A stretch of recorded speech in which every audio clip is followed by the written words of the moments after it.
Hello students, आज हम uniform convergence में यूनिफॉर्मली बाउंडेड सीक्वेंस के बारे में पढ़ेंगे कि कोई भी सीक्वेंस वो यूनिफॉर्मली बाउंडेड कब होती है। तो यूनिफॉर्मली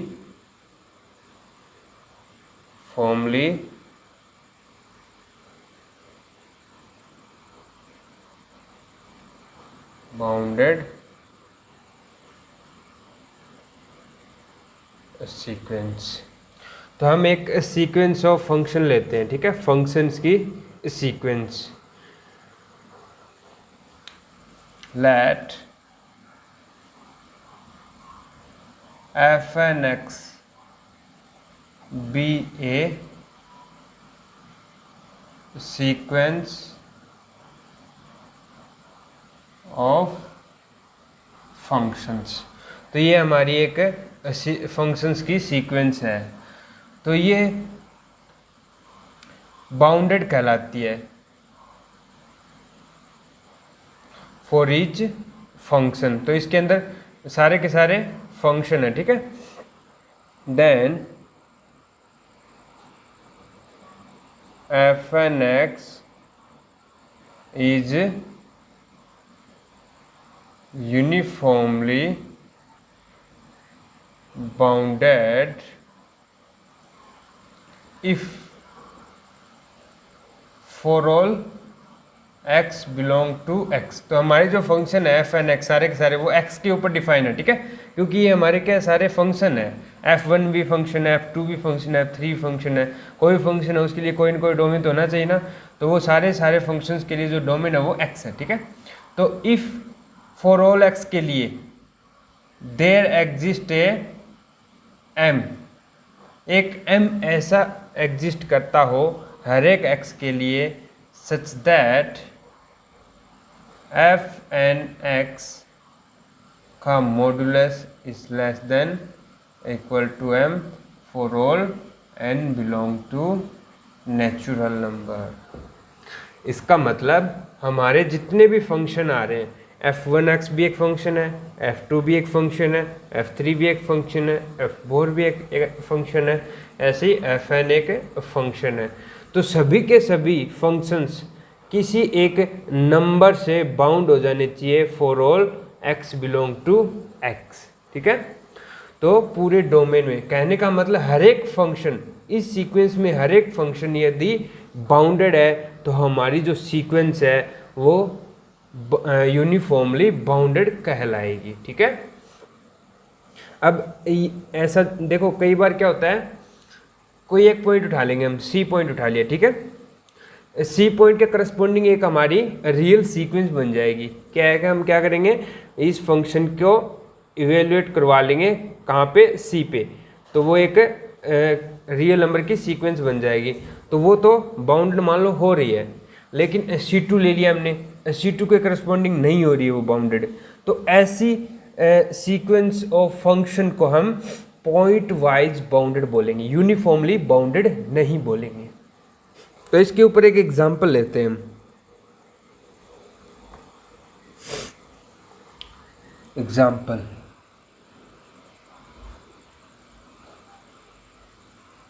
देखो कल हमने एक सीक्वेंस ऑफ फंक्शन ली थी ना, साइन एन एक्स, तो वो बाउंडेड यूनिफॉर्मली बाउंडेड सीक्वेंस है। तो हम एफ एन एक्स जो सीक्वेंस है वो ले रहे हैं साइन एन एक्स, ठीक है। तो इस सीक्वेंस में हर एक फंक्शन किस फॉर्म का है, तो सीक्वेंस की टर्म्स जो है वो पहली है साइन एक्स, दूसरी साइन 2x, तीसरी साइन 3x, चौथी साइन 4x, ऐसे ये चलती जाएगी, ठीक है, साइन nx, और ये चलती जाएगी। साइन जो फंक्शन होता है उसके बारे में आपको पता है, सबको पता होता है कि साइन जो हमारा है वो बाउंडेड होता है किससे, 1 और -1 के बीच में, ठीक है। साइन 2x है, ये थीटा है बस, ठीक है। उसको डबल थीटा कर देंगे तो भी कोई फर्क नहीं पड़ने वाला। फंक्शन हमारा साइन है तो साइन हमेशा बाउंडेड होता है 1 और -1 के बीच में, 1 और -1 के बीच में, 1 और -1 के बीच में। कुल मिला के हमारा एफ एन एक्स का मॉडुलस यहाँ पे जो मॉडुलस है वो क्या हो जाएगा, 1 से लेस हो जाएगा, is less than equal to 1 for all n belong to natural number. ये बात समझ में आ गई ना कि हमारा जो फंक्शन है, सीक्वेंस ऑफ फंक्शन है, हर एक एन के करस्पॉन्डिंग जो हमारा फंक्शन आ रहा है एफ एन एक्स वो बाउंड हो रहा है किससे, 1 से। तब हम इस सीक्वेंस ऑफ फंक्शन की सीक्वेंस को यूनिफॉर्मली बाउंडेड बोलेंगे, क्योंकि हमारा साइन है वो पूरे x के लिए ही बाउंड है। ठीक है, यहाँ पे x का ये कोई रिस्ट्रिक्शन नहीं है कि भी x 0 से 1 में हो तो ही बाउंड होगा, x मान लो पाई से 2 में हो तो ही बाउंड होगा, ऐसा कुछ नहीं है। x कुछ भी हो, r में से रियल नंबर कुछ भी हो, हमारा साइन है वो बाउंड होता है -1 और 1 के बीच में। तो यहाँ पे फॉर ऑल x के लिए पूछा था ना कि हमारा जो फंक्शन है वो फॉर ऑल x के लिए बाउंड होना चाहिए। तो ये हमारा फंक्शन जो ऐसा है वो हर एक x के लिए बाउंड हो रहा है। अब एक ऐसा एग्जाम्पल ले रहे हैं हम जो यूनिफॉर्मली बाउंड नहीं है, पॉइंट वाइज बाउंडेड है। ठीक है, एक ऐसा एग्जाम्पल ले रहे हैं जो यूनिफॉर्मली बाउंडेड नहीं है लेकिन पॉइंट वाइज वो बाउंडेड हो रहा है। तो बच्चों हम एग्जाम्पल नंबर 2 ले रहे हैं।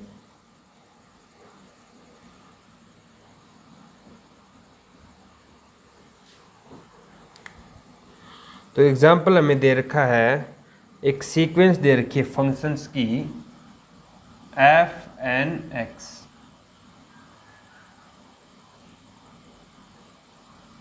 एफ एन एक्स क्या दे रखी है, 1/n(x). ठीक है, n belong to natural number. तो ये सीक्वेंस देखो,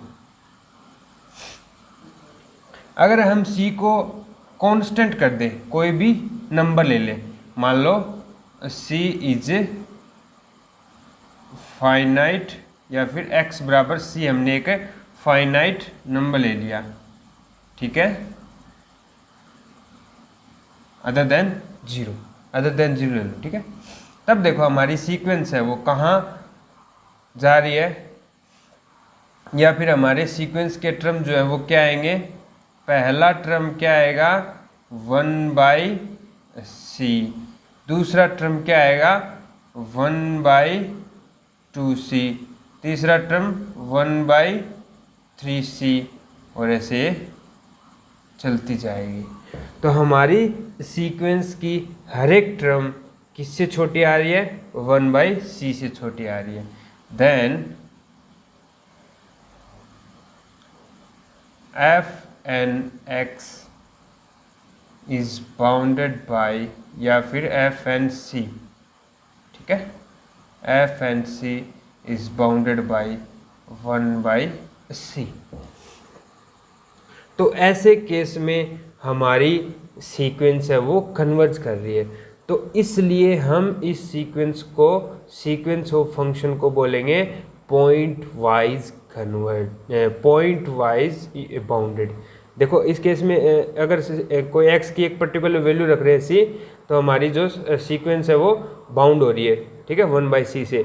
तो इस केस में इसको हम पॉइंट वाइज बाउंडेड बोलेंगे, यूनिफॉर्मली बाउंडेड नहीं बोलेंगे। यूनिफॉर्मली बाउंडेड तब बोलते हैं जब x का कोई भी रोल ना आए बीच में, हर एक x के लिए वो ट्रू हो रहा हो, मतलब हर एक x के लिए वो m जो हमने फाइंड किया वो होल्ड हो रहा हो।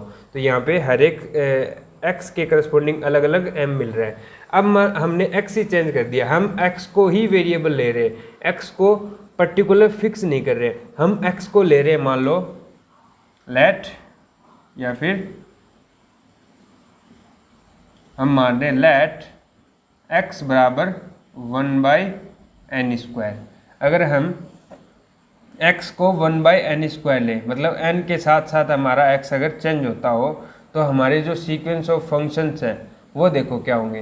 तो f n 1/n² N square, ये क्या आ जाएगा 1/n और 1/n², तो ये आ गया n। तो हमारा जो सीक्वेंस ऑफ फंक्शंस है वो n=1 के लिए 1, n=2 के लिए 2, n=3 के लिए 3, तो ये सारे के सारे fn है वो बाउंड नहीं हो रहे। देन